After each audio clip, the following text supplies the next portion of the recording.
សុស្ដីបងបងខ្ញុំមកបង្ហាញពីរបៀបតឌុយកាច់អញ្ចឹងនៅក្នុងការតឌុយកាច់បើបងបងចេះហើយក៏មិនបាច់មើលទេវីដេអូនេះបើសិនជាបងបងអត់ទាន់ចេះអាចមើលបានក្នុងវីដេអូនេះខ្ញុំគ្រាន់តែបង្ហាញពីរបៀបតអញ្ចឹងណាបើបងបងយកទៅអាចធ្វើការផ្សាតាមតែខ្ញុំប្រាប់ហ្នឹងទៅគឺត្រូវហើយអញ្ចឹងឌុយកាច់វាមាន2វាមានញីឈ្មោលអញ្ចឹងណាពេលយើងដាក់ចូលទៅក្នុង ampli យើងដោតវាហើយយើងកាច់វាទៅដោតអញ្ចឹងហើយយើងកាច់ទៅវាជាប់ហ្នឹងវាជាប់ហើយតែពេលដែលយើងតគឺយើងពិបាកតត្រង់វាចេញមកជើង4ខាងនេះក៏ជើង4ដែរអញ្ចឹងដើម្បីតដូចកាច់បានយើងមើលប៉ូលរបស់វាបងប៉ូលរបស់វាមាន2ប៉ូលវាមានលេខ1និងលេខ2លេខ1លេខ2ហ្នឹងវាបង់លេខឲ្យទៀតមាន2ដក2បូក1បូក1ដកអញ្ចឹងយើងប្រើបាន2 channel យើងប្រើជា stereo បានន័យថាយើងអាចប្រើឧបករណ៍2បានណាប្រើឧបករណ៍2ហ្នឹងយើងប្រើ1បូកនេះខាងបូកទៅ channel ខាងណាក៏បានមានឆ្វេងមានស្ដាំហ្នឹងអញ្ចឹង1បូក1ដកអាហ្នឹងមួយ channel 2បូក2ដកមួយ channel ទៀតហើយនៅក្នុង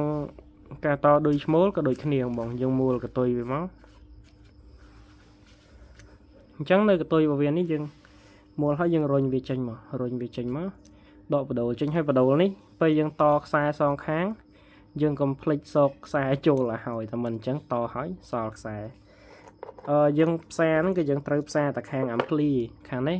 ប្រើជាមួយ ampli ក៏បានប្រើជាមួយបាសក៏បានប្រភេទ ampli រៀបណាអញ្ចឹងយើងផ្សារខាងនេះមកខាងហើយមកខាងទៀតគឺយើងអត់ពិបាកផ្សារតែវាមានកតុយវាឲ្យ snow វានេះដូចគ្នាបងអញ្ចឹងយើងមើលទៅយើងឃើញមាន2បូក2ដក1បូក1ដកដូចគ្នាបងនេះអានេះ1ដកហើយអាខាងនេះអានេះ2បូកអញ្ចឹងបានន័យថាខាងនេះ1បូកនេះខាងនេះ1បូកនេះ1បូក1ដកហើយខាងនេះ2បូក2ដកអញ្ចឹងយើងតឲ្យត្រូវអញ្ចឹងទៅនេះយើងចំណាំ2មួយ channel 2ទៀតមួយ channel បានន័យថាលេខ1មួយ channel លេខ2មួយ channel អញ្ចឹងការតមានតែប៉ុណ្្នឹងទេបងអត់បាក់តទេហើយដោយនេះគឺខាងខ្ញុំមានលក់ដូចគ្នាហើយសម្រាប់ព័ត៌មានលម្អិតដែលបងតឲ្យអត់ចេញ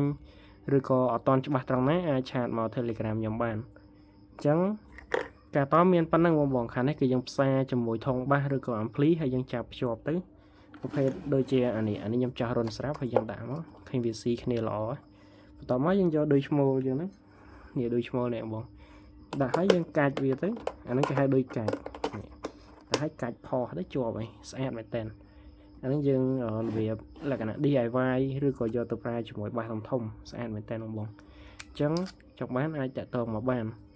ឬក៏អត់ច្បាស់ត្រង់ណាអាច comment សួរឬក៏ឆាតមក Telegram សួរបានបងអរគុណ